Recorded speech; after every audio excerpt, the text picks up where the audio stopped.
This tutorial will focus on the steps of uploading lesson plans and other student artifacts and completing the planning and preparation form prior to having a pre-conference. The first step is to go to login.teachscape.com.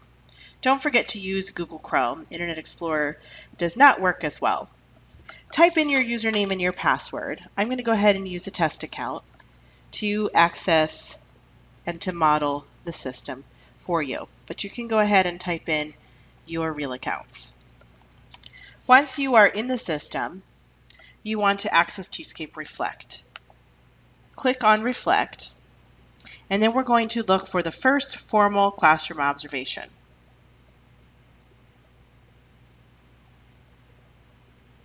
So go ahead and select formal observation number 1. We're going to click on the arrow next to formal observation 1.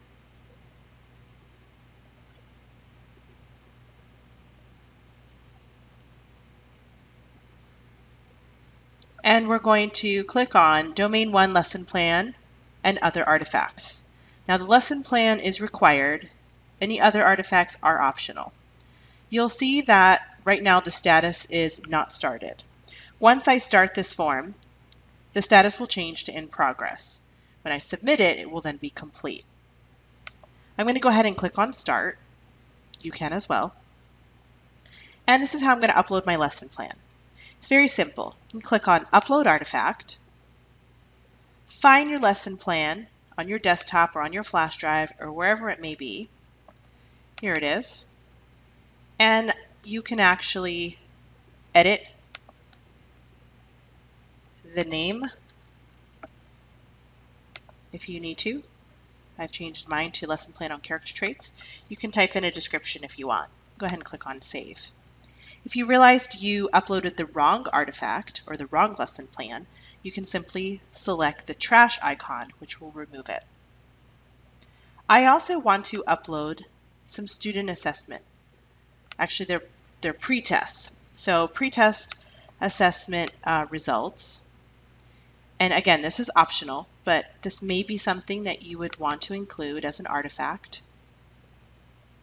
And here it is, student assessment samples. And this may have a lot to do with the lesson plan that is going to be observed. So I'm going to include that as one of my artifacts. Again, the artifacts are optional, the lesson plan is required.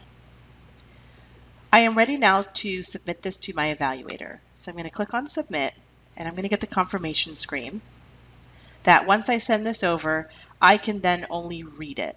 It's going to be a read-only document. I won't be able to make any modification unless my evaluator requests a revision and sends it back to me. So I'm going to go ahead and click on Submit. So I've completed that step. I've now submitted my lesson plan and some other artifacts, and you'll see that the status has changed to completed. The next thing I need to do before I actually have the pre-conference with my administrator is to complete the planning and preparation form. So I'm going to click on the pre-observation conference and Domain 1 teacher response form. And you'll see that it has not been started. I'm going to click on Start. And when I click on Start, the form will appear. And there are guiding questions to help me respond to each one of these questions here. So we can take a look at the first one here. Component 1A, here's the guiding question. What are the key concepts and their relationships to the lesson to be observed and the unit within which it falls? So I'm going to type in some text here, and you can do that as well.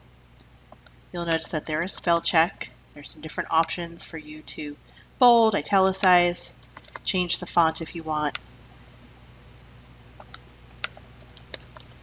But you do need to respond to each one of these questions here.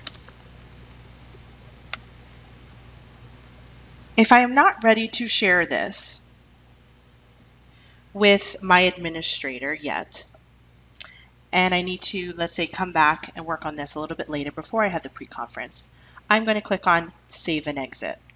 But if I am if I am finished with this form and I'm ready to share it with my evaluator, I'm going to click on Submit.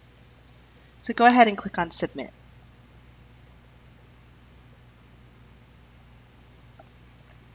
I'll get the confirmation screen, click on OK, and now I have completed the planning and preparation form.